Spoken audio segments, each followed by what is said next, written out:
नमस्कार, आवाज समाचार में आप सभी का स्वागत है। मैं हूं सीमा। खबरों की शुरुआत करते हैं और सबसे पहले नजर डाल लेते हैं हेडलाइंस पर। आपातकाल के 50 साल, मोदी कैबिनेट मीटिंग में श्रद्धांजलि और लोकतंत्र बचाने का संकल्प। मोदी कैबिनेट के 3 बड़े फैसले, यूपी, महाराष्ट्र, झारखंड को मिला तोहफा। आपातकाल पर मोदी का वार, कांग्रेस ने लोकतंत्र को बनाया बंधक। खरगे का हमला, देश में चल रहा है अघोषित आपातकाल। शुभांशु शुक्ला ने रचा इतिहास, भारत की नई उड़ान ओजियम 4 मिशन से। ओजियम 4 की लॉन्चिंग में गूंजा, यूं ही चल रही अंतरिक्ष में शुभांशु। और भारत की उम्मीदें लेकर अंतरिक्ष में पहुंचे शुभांशु शुक्ला, पीएम राष्ट्रपति की शुभकामनाएं। और अब खबरें विस्तार से। आपातकाल की घोषणा को 50 साल पूरे होने पर केंद्र सरकार ने आज एक अहम संदेश देते हुए कैबिनेट की विशेष बैठक बुलाई। इस बैठक की अध्यक्षता प्रधानमंत्री नरेंद्र मोदी ने की। बैठक में उस दौर की भयावहता को याद किया गया जब देश के नागरिकों से उनके मौलिक अधिकार छीन लिए गए थे। केंद्रीय कैबिनेट ने इस मौके पर इमरजेंसी के दौरान बलिदान देने वाले अनगिनत लोगों को श्रद्धांजलि दी और उनके साहस को सम्मानित करने का संकल्प लिया। बैठक की शुरुआत 2 मिनट के मौन से हुई और इसके बाद केंद्रीय मंत्री अश्विनी वैष्णव ने बैठक में पारित विशेष प्रस्ताव को पढ़ा। प्रस्ताव में कहा गया है कि 1974 में शुरू हुए नवनिर्माण आंदोलन और संपूर्ण क्रांति को कुचलने के लिए जिस क्रूरता से लोकतंत्र को दबाया गया वह देश के इतिहास का काला अध्याय है। मंत्री वैष्णव ने ये भी कहा कि उस समय संघवाद, नागरिक स्वतंत्रता और मानवाधिकारों को निलंबित कर दिया गया था।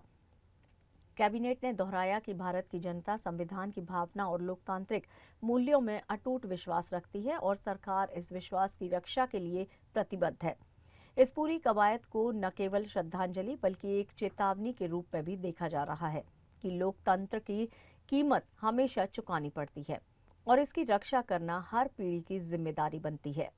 50वीं वर्षगांठ 2025 याद दिलाता है 50 वर्ष पहले कैसे संविधान का गला घोंटा गया था इमरजेंसी लागू करके कांग्रेस की सरकार ने। मैं उस रेजोल्यूशन को आपके सामने पढ़ूंगा। The union cabinet chaired by honourable prime minister Shri Narendra Modi ji resolved to commemorate and honor the sacrifices of countless individuals who valiantly resisted the emergency and its attempt at subversion of the spirit of Indian Constitution, a subversion which began in 1974 with a heavy-handed attempt at crushing the Navnirman Andolan and Sampoorn Kranti Abhiyan. To mark the occasion, a 2-minute silence was observed in today's meeting of the Union Cabinet as a tribute to those whose constitutionally guaranteed democratic rights were taken away and who were then subjected to unimaginable horrors. गवाह बनी। बैठक में UP, Maharashtra और झारखंड को सीधे फायदा पहुंचाने वाले 3 बड़े प्रोजेक्ट्स को मंजूरी दे दी गई है। केंद्रीय सूचना एवं प्रसारण मंत्री अश्विनी वैष्णव ने जानकारी देते हुए बताया कि पुणे मेट्रो की लाइन 2 के विस्तार के लिए केंद्र सरकार ने 3,626 करोड़ रुपए की मंजूरी दी है। इसके अलावा झारखंड के झारिया इलाके में लंबे समय से जल रही भूमिगत आग की समस्या के स्थायी समाधान के लिए 5,940 करोड़ रुपए के संशोधित मास्टर प्लान को भी हरी झंडी मिल गई है।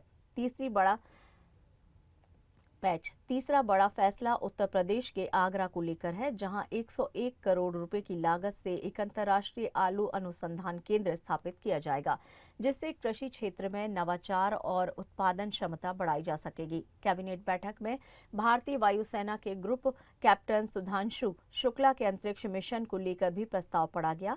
उन्हें अमेरिका, पोलैंड और हंगरी के अंतरिक्ष यात्रियों के साथ अंतरिक्ष में भेजे गए मिशन ओजियम 4 का हिस्सा बनने पर बधाई दी गई। मंत्री वैष्णव ने कहा कि शुभांशु शुक्ला 1.4 अरब भारतीयों की उम्मीदों के प्रतीक है। नमस्कार, आवाज इंडिया में आप सभी का स्वागत है। मैं हूं सीमा। बॉलीवुड सुपरस्टार सलमान खान अब सिर्फ सिनेमा के नहीं, क्रिकेट के मैदान से भी सितारे रिटेक। पुणे आज देश में one of the largest cities के रूप में उभरा है और बहुत बड़ा इकोनॉमिक सेंटर है, एजुकेशन हब है, R&D का बहुत बड़ा हब है, बहुत अच्छे एजुकेशनल इंस्टीट्यूशंस है वहाँ पर। महाराष्ट्र में सेकंड मोस्ट पॉपुलर सिटी है। वहाँ के अर्बन ट्रांसपोर्टेशन को एक तरीके से रिजुविनेट करने के लिए लगातार प्रयास किए गए हैं। आपने देखा है कुछ ही समय पहले कैबिनेट के कई निर्णयों में पुणे मेट्रो को लगातार एक के बाद एक प्रोजेक्ट से अपग्रेड किया जा रहा है। अभी करीब 33 किलोमीटर ऑपरेशनल है पुणे मेट्रो और 33 किलोमीटर्स और इसका कंस्ट्रक्शन चल रहा है। आज लाइन 2 इसका 3,626 करोड़ रुपीस के आउटले से इसका एक्सटेंशन अप्रूव हुआ। आपातकाल के 50 साल पूरे हो गए हैं और इस मौके पर प्रधानमंत्री नरेंद्र मोदी ने इस दौर को भारत के लोकतंत्र पर सबसे बड़ा हमला करार दिया है। पीएम मोदी ने सोशल मीडिया प्लेटफॉर्म एक्स पर एक पोस्ट साझा करते हुए लिखा है, आज भारत के लोकतांत्रिक इतिहास के सबसे काले अध्यायों में से एक आपातकाल लागू होने के 50 साल पूरे हो गए हैं। ये दिन संविधान हत्या दिवस के रूप में याद किया जाता है। प्रधानमंत्री ने कहा कि इस दिन मौलिक अधिकारों को निलंबित कर दिया गया था, प्रेस की स्वतंत्रता खत्म कर दी गई थी और सैकड़ों राजनेताओं, सामाजिक कार्यकर्ताओं, छात्रों और आम नागरिकों को जेल में डाल दिया गया था। उन्होंने कहा कि ऐसा लग रहा था जैसे सत्ता में बैठी कांग्रेस सरकार ने लोकतंत्र को बंधक बना लिया है। पीएम मोदी ने उन तमाम लोगों को सलाम किया जिन्होंने आपातकाल का विरोध किया और लोकतंत्र को फिर से बहाल कराने के लिए संघर्ष किया। उन्होंने लिखा कि ये आंदोलन भारत के कोने कोने से आए अलग अलग विचारधाराओं के लोगों का था, जिनका एक ही मकसद था, लोकतंत्र की रक्षा। प्रधानमंत्री ने कहा कि ये उन लोगों का सामूहिक संघर्ष था जिसने कांग्रेस सरकार को झुकने और लोकतंत्र बहाल करने पर मजबूर कर दिया। इसके बाद हुए चुनाव में कांग्रेस को करारी हार का सामना करना पड़ा। मोदी ने अपनी पोस्ट में ये भी कहा कि आज फिर संविधान के मूल्यों को मजबूत करने की अपनी प्रतिबद्धता को दोहराते हैं। हमारा सपना है विकसित भारत का निर्माण और गरीबों, वंचितों के सपनों को पूरा करना।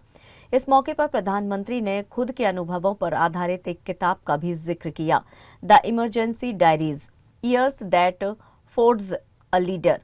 इस किताब में आपातकाल के दौरान उनके अनुभव और उनके साथियों की यादें दर्ज हैं। प्रस्तावना लिखी है पूर्व प्रधानमंत्री एचडी देवेगौड़ा ने। नरेंद्र मोदी सरकार पर एक बार फिर तीखा हमला बोला है कांग्रेस अध्यक्ष मल्लिकार्जुन खड़गे ने। खड़गे ने आरोप लगाया है कि देश में संविधान को लेकर गंभीर संकट खड़ा हो चुका है और मौजूदा सरकार एक अघोषित आपातकाल चला रही है। खड़गे ने कहा है कि कांग्रेस पार्टी पिछले 1 साल से देश भर में संविधान बचाओ आंदोलन चला रही है, जिससे बीजेपी घबरा गई है।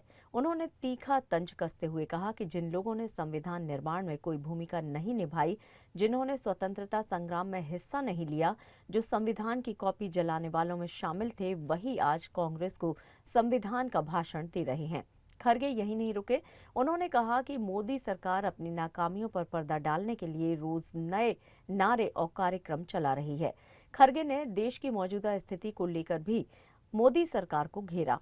खड़गे ने कहा कि आज विदेश नीति विफल है, महंगाई और बेरोजगारी चरम पर है, भ्रष्टाचार बढ़ रहा है और अमीर गरीब की खाई गहरी होती जा रही है। खड़गे ने आरोप लगाया कि मोदी सरकार कुछ खास उद्योगपतियों को लाभ पहुंचाने में लगी हुई है, जबकि आम जनता भ्रांति और असुरक्षा के माहौल में जी रही है।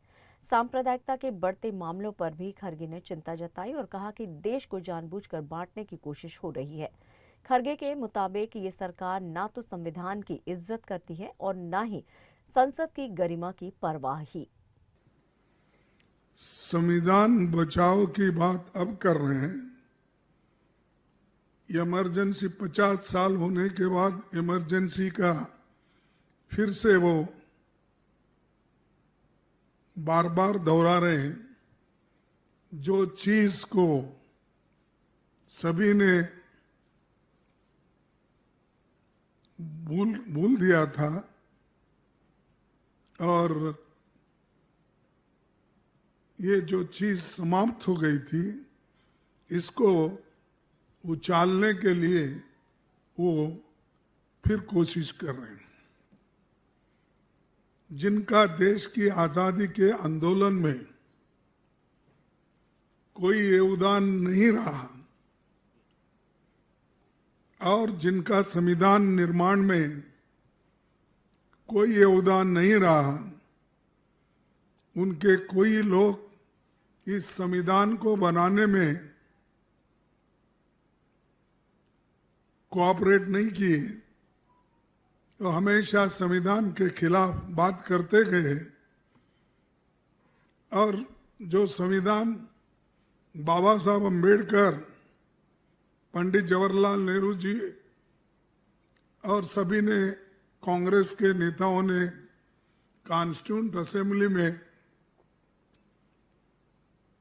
बहुत दिन तक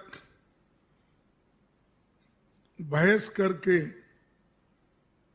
एक संविधान तैयार किया था, उस संविधान को भी उन्होंने रामलीला मैदान में जलाया। भारत ने आज अंतरिक्ष में एक और ऐतिहासिक छलांग लगाई है। ओजियम 4 मिशन की लॉन्चिंग सफल हो चुकी है और इसके साथ ही भारतीय वायुसेना के ग्रुप कैप्टन शुभांशु शुक्ला अंतरिक्ष में पहुंचने वाले भारत के दूसरे नागरिक बन गए हैं। इस मिशन में भारत सहित कुल 4 देशों ने अंतरिक्ष यात्री शामिल किए हैं। मिशन का हिस्सा बना है स्पेस एक्स का शक्तिशाली फाल्कन रॉकेट, जिसने अमेरिकी धरती से उड़ान भरी और कुछ ही मिनटों में अंतरिक्ष की कक्षा की ओर बढ़ चला। उड़ान का पहला एवॉर्ट मोड सफलतापूर्वक पार कर लिया गया है और अब मिशन एवॉर्ट मोड 2 अल्फा में प्रवेश कर चुका है, जो अंतरिक्ष यात्रा का एक अहम सुरक्षा प्रोटोकॉल है। भारतीयों के लिए ये पल बेहद भावुक है, क्योंकि 1984 के बाद पहली बार कोई भारतीय अंतरिक्ष की दहलीज पर खड़ा होगा। सभी की यादें को ताजा करेगा। राकेश शर्मा की वो आवाज, सारे जहां से अच्छा हिंदुस्तान हमारा, और आज उसी गौरव को दोहराया है शुभांशु शुक्ला ने। अगले 28 घंटे में ओजियम 4 मिशन का ड्रैगन कैप्सूल अंतर्राष्ट्रीय स्पेस स्टेशन तक पहुंचेगा। इस मिशन में शुभांशु के साथ हैं ओजियम स्पेस की प्रमुख और पूर्व NASA astronaut Peggy Whitson, Poland के वैज्ञानिक स्लावोश और हंगरी के टिबोर कुप।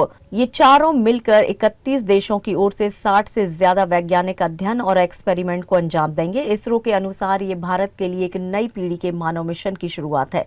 मिशन के दौरान शुभांशु के परिवार की भावनाएं भी झलकती रहीं। उनकी बहन निधि मिश्रा ने कहा, ये मेरे लिए ही नहीं, पूरे भारत के लिए गर्व का क्षण है। शुभांशु हमेशा कहते हैं, मेहनत का कोई विकल्प नहीं होता। मैं उम्मीद करती हूँ वह सुरक्षित लौटें और मैं उसे गले लगा सकूं। ओजियम 4 मिशन सिर्फ एक अंतरिक्ष उड़ान नहीं है, बल्कि ये भारत के आत्मनिर्भर अंतरिक्ष कार्यक्रम की उड़ान है। ये मिशन दिखाता है कि आज भारत केवल देखने वाला नहीं है, निर्णायक भूमिका निभाने वाला देश बन चुका है। और अब पूरे भारत की निगाहें इस पर टिकी हैं कि अंतर्राष्ट्रीय स्पेस स्टेशन पर भारत की ये भागीदारी किस तरह से वैज्ञानिक योगदान में बदलती है। शुभांशु शुक्ला का ये सफर आने वाली पीढ़ियों के लिए प्रेरणा का स्रोत बनेगा, अंतरिक्ष में भारत की नई पहचान के रूप में। अब बात करते हैं उस गौरवशाली पल की जिसका इंतजार पूरे देश को कई महीने से था। नासा और इसरो के साझा मिशन ओजियम 4 की लॉन्चिंग आज सफल रही। इस मिशन के जरिए 4 अंतरिक्ष यात्री स्पेस एक्स के ड्रैगन एयरक्राफ्ट में सवार होकर अंतर्राष्ट्रीय अंतरिक्ष स्टेशन की ओर रवाना हो चुके हैं। इस ऐतिहासिक मिशन का हिस्सा बने हैं भारतीय वायु सेना के ग्रुप कैप्टन शुभांशु शुक्ला, जो 41 साल बाद अंतरिक्ष में जाने वाले पहले भारतीय बन गए हैं। देश भर की नजरें इस पल पर टिकी थी, लेकिन क्या आप जानते हैं कि शुभांशु ने अपने अंतरिक्ष सफर की शुरुआत बॉलीवुड की एक धुन के साथ की। जी हाँ, शुभांशु की ओजियम 4 लॉन्चिंग प्लेलिस्ट में पहला गाना था शाहरुख खान की फिल्म स्वदेश का आइकॉनिक ट्रैक यूं ही चला चल राही। इसी गाने को सुनते हुए शुभांशु ने स्पेस की ओर उड़ान भरी। 2004 में रिलीज हुए इस गाने को उदित नारायण, कैलाश खेर और हरिहरन ने गाया था। संगीत AR रहमान का और बोल थे जावेद अख्तर के। ये गाना न केवल प्रेरणा से भरा है, बल्कि उस भावना को भी दर्शाता है जिससे शुभांशु जैसे युवाओं को अंतरिक्ष की ओर खींचा गया। लॉन्च के कुछ वक्त बाद शुभांशु ने अंतरिक्ष से देशवासियों को एक संदेश भी भेजा। नमस्कार मेरे प्यारे देशवासियों, काफी साल बाद हम फिर वापस अंतरिक्ष में पहुंच गए हैं। कमाल की राइड है, मेरे साथ मेरे कंधे पर तिरंगा है। जय हिंद, जय भारत। इस मिशन ने इतिहास रच दिया और साथ ही एक नई पीढ़ी को ज्ञान, विज्ञान, अंतरिक्ष और देशभक्ति से जोड़ने का काम भी किया है। शुभांशु शुक्ला की ये यात्रा न केवल वैज्ञानिक सफलता है, बल्कि भारतीय जज्बे और संस्कृति का भी एक शानदार प्रतिनिधित्व है। और इसलिए आज सिर्फ अंतरिक्ष नहीं, बल्कि देश के हर कोने में ये गर्व की गूंज सुनाई दे रही है। भारतीय वायुसेना के ग्रुप कैप्टन और एस्ट्रोनॉट शुभांशु शुक्ला ने ओजियम 4 मिशन के तहत अंतरिक्ष की ओर उड़ान भर ली है, उनकी इस यात्रा को लेकर न सिर्फ भारत बल्कि दुनिया की नजरें भी टिकी हुई हैं। प्रधानमंत्री नरेंद्र मोदी ने शुभांशु शुक्ला को उनके साथी अंतरिक्ष यात्रियों के लिए सफलता की कामना की है। पीएम ने एक्स पर लिखा है, शुभांशु 1.4 अरब भारतीयों की इच्छाएं, उम्मीदें और आकांक्षाएं लेकर अंतरिक्ष की ओर निकले हैं। ये मिशन भारत, हंगरी, पोलैंड और अमेरिका की साझेदारी का प्रतीक है। राष्ट्रपति द्रौपदी मुर्मू ने भी इस मिशन को वसुधैव कुटुंबकम की भावना का उदाहरण बताते हुए शुभकामनाएं दी हैं। उन्होंने कहा है, शुभांशु ने भारत के लिए एक नया मील का पत्थर स्थापित किया है और पूरा देश इन सितारों की यात्रा पर गर्वित है।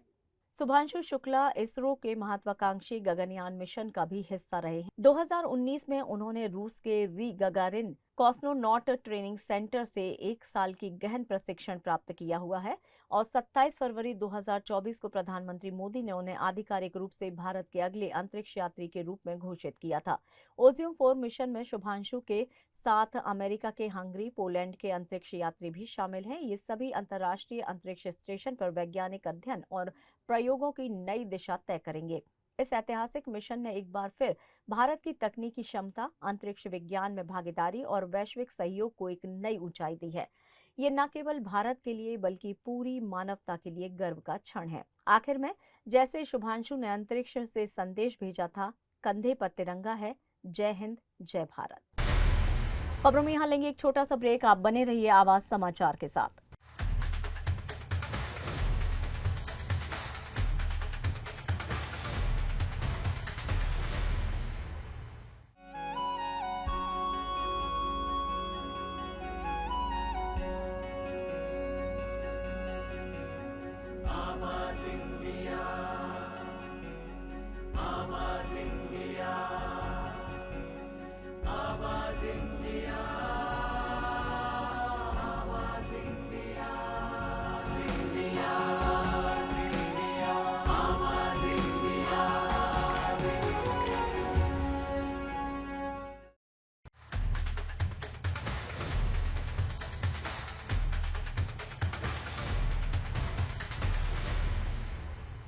ब्रेक के बाद एक बार फिर से आप सभी का स्वागत है। बढ़ते हैं अपनी अगली खबर की ओर।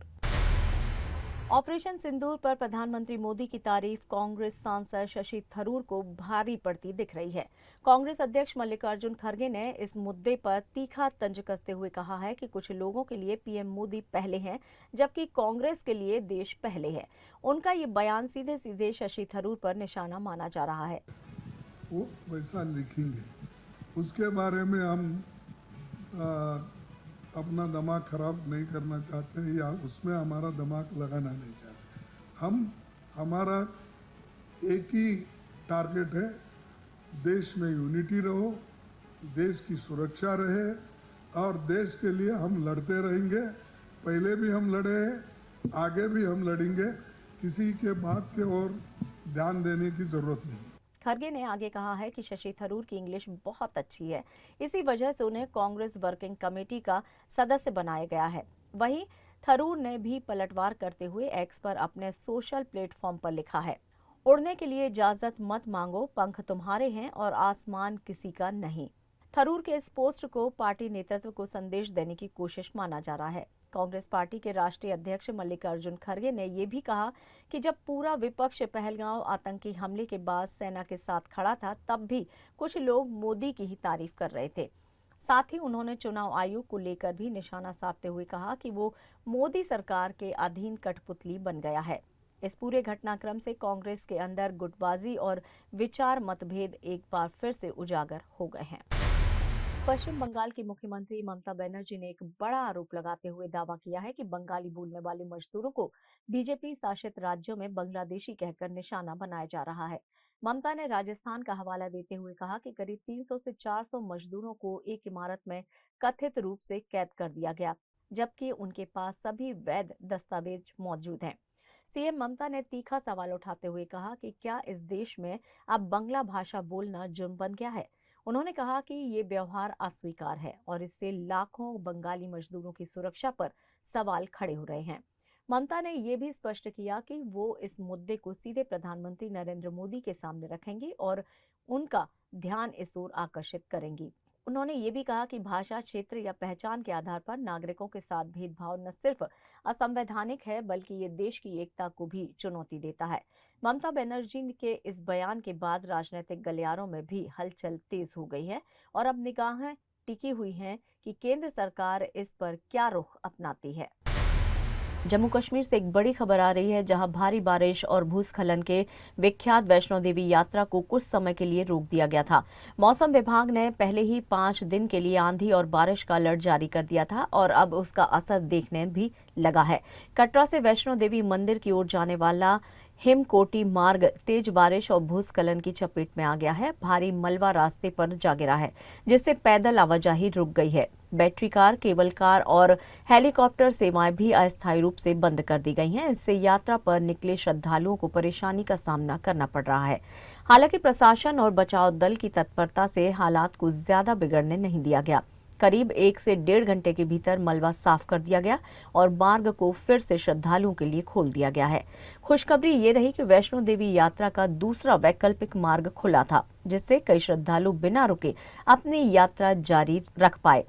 फिलहाल मौसम विभाग की चेतावनी अभी भी जारी है और स्थानीय प्रशासन अलर्ट मोड पर है। श्रद्धालुओं से अपील की जा रही है कि वे यात्रा से पहले मौसम की जानकारी जरूर लें और प्रशासन के दिशा निर्देशों का पालन करें। वहीं वैष्णो देवी बोर्ड ने भी श्रद्धालुओं को आश्वस्त किया है कि सभी सेवाएं अब सामान्य रूप से चालू हैं और यात्रा सुचारू रूप से चल रही है। हिमाचल प्रदेश के कुल्लू जिले की सैंज घाटी में बादल फटने की बड़ी घटना सामने आई है। जीवा नाले में तेज फ्लैश फ्लड आने से आसपास के इलाकों में हड़कंप मच गया है। बाढ़ के बहाव में कम से कम 5 गाड़ियां बहने की सूचना मिली है और एनएचपीसी का स्टोर रूम भी जलमग्न हो गया है। ये घटना कुल्लू के निरमंड क्षेत्र में स्थित गजात खाना के पास हुई है, जहां पहाड़ों के बीच अचानक आए सैलाब से विकराल रूप धारण कर लिया। इस घटना का वीडियो भी सामने आया है, जिसमें बाढ़ के साथ पेड़ों और मलबे को बहते हुए साफ देखा जा सकता है। नाले के आसपास स्थित कुछ घरों को भी नुकसान पहुंचा है। हालांकि प्रशासन की ओर से अब तक किसी जनहानि की पुष्टि नहीं हुई है। मौके पर राहत और बचाव टीमें तैनात कर दी गई हैं और स्थिति पर नजर रखी जा रही है। भारतीय मौसम विभाग के शिमला केंद्र ने पहले ही कुल्लू, शिमला और मंडी समेत कई जिलों के लिए ऑरेंज अलर्ट जारी किया था। विभाग ने आगामी 24 घंटे और संवेदनशील बताए हैं। हिमाचल में पिछले वर्षों में भी ऐसे कई बादल फटने की घटनाएं हो चुकी हैं, जिनमें जान माल का भारी नुकसान हुआ है। इस बार प्रशासन पहले से सतर्क है, लेकिन सैलाब की रफ्तार ने मुश्किलें बढ़ा दी हैं। महाराष्ट्र की वरिष्ठ पत्रकार राही भिड़े को लोकमान्य तिलक जीवन गौरव पुरस्कार से सम्मानित किया जाएगा। महाराष्ट्र सरकार ने पत्रकारिता के क्षेत्र में उत्कृष्ट कार्य करने वाले पत्रकारों को सम्मानित करने के लिए 2021, 22 और 23 के पत्रकारिता पुरस्कारों की घोषणा की है। साथ ही 5 वरिष्ठ पत्रकारों को लोकमान्य तिलक जीवन गौरव पत्रकारिता पुरस्कार से सम्मानित किया जाएगा। महाराष्ट्र सरकार ने वर्ष 2021, 22 और 23 के उत्कृष्ट पत्रकारिता पुरस्कारों की घोषणा की है। साथ ही लोकमान्य तिलक गौरवशाली पत्रकारिता पुरस्कार के रूप में 2019 से 23 तक के 5 वरिष्ठ पत्रकारों को उनके समर्पित योगदान के लिए सम्मानित किया गया है। इनमें वर्ष 2019 के लिए राही भिड़े, 2020 के लिए सुधीर पाठक, 2021 के लिए भाव तोरसेकर, 2022 के लिए विजय वाबिस्कर है, जो कि दैनिक लोकमत से हैं, और 2023 के लिए बाला साहेब जाधव दैनिक पुढ़ारी को ये प्रतिष्ठित पुरस्कार घोषित किया गया है। राज्य सरकार का ये कदम पत्रकारिता क्षेत्र के समर्पित और निष्पक्ष योगदान को पहचान देने की दिशा में एक महत्वपूर्ण पहल माना जा रहा है। वरिष्ठ पत्रकार राही भिड़े ने लोकमान्य तिलक जीवन गौरव पुरस्कार के लिए देवेंद्र फडणवीस सरकार को धन्यवाद देते हुए आभार जताया। या ऑफ कोर्स धन्यवाद तो देना ही चाहिए, और क्योंकि उन्होंने खुद सोचा, कोई पीछे नहीं पड़े थे, कोई आंदोलन नहीं हुए थे, तो उन्होंने सोचा और ये देने की तो अच्छी बात है। और ये पर्टिकुलरली मुख्यमंत्री जो है अपने देवेंद्र फडणवीस, उन्होंने इसमें ज़्यादा ध्यान दिया था और उनको हमेशा पत्रकारों के लिए कुछ ना कुछ करना चाहिए, उनकी जो डिमांड्स होगी वो भी सॉल्व करनी चाहिए, ऐसा उनका हमेशा के लिए रह गया है सोच। तो उस हिसाब से तो अच्छा हो गया। मैं तो कहूँगी कि सरकार को धन्यवाद तो देना ही पड़ेंगे, क्योंकि उन्होंने ये अच्छा काम कर दिया है।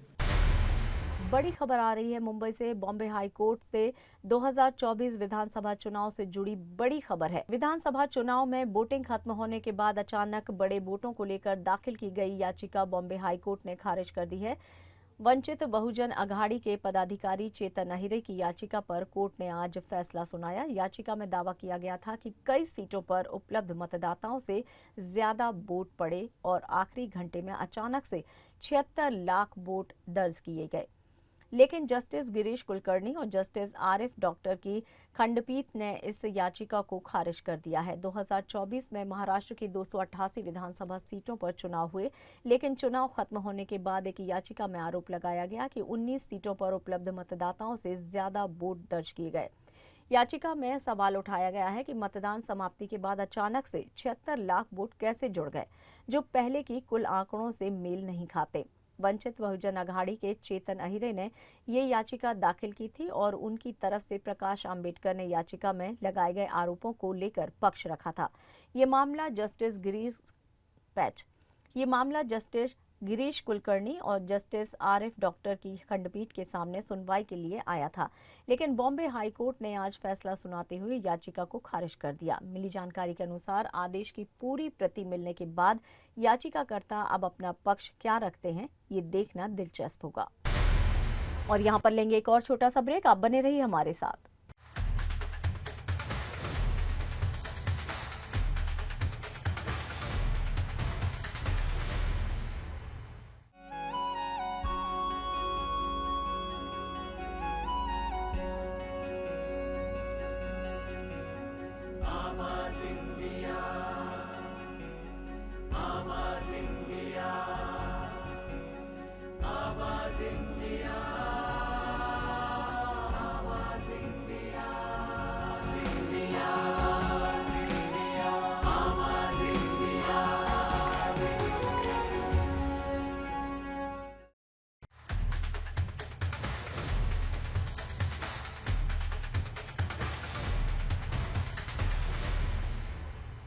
ब्रेक के बाद एक बार फिर से आप सभी का स्वागत है। बढ़ते हैं अपनी अगली खबर की ओर।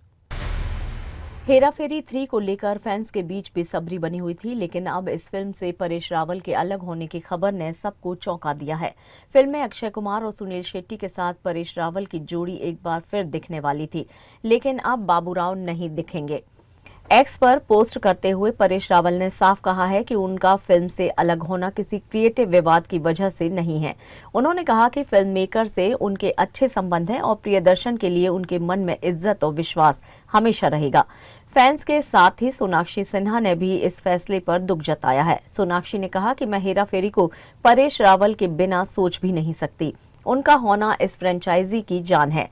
हालांकि अब परेश रावल फिल्म निकिता रॉय में नजर आएंगे, जो 27 जून को रिलीज हो रही है।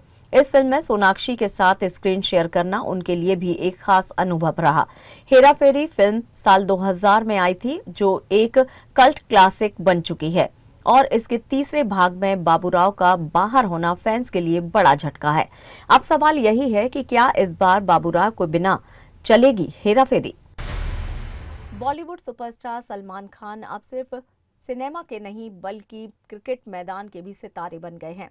सलमान खान ने इंडियन स्ट्रीम प्रीमियर लीग यानी कि ISPL में दिल्ली की टीम खरीद ली है। शाहरुख खान की IPL टीम KKR की तरह अब सलमान भी अपनी क्रिकेट की फ्रेंचाइजी के मालिक बन गए हैं। सलमान खान ने अपने इंस्टाग्राम पर एक वीडियो पोस्ट कर इस खबर की पुष्टि की और बताया कि उनकी टीम ISPL के तीसरे सीजन में मैदान में उतरेगी।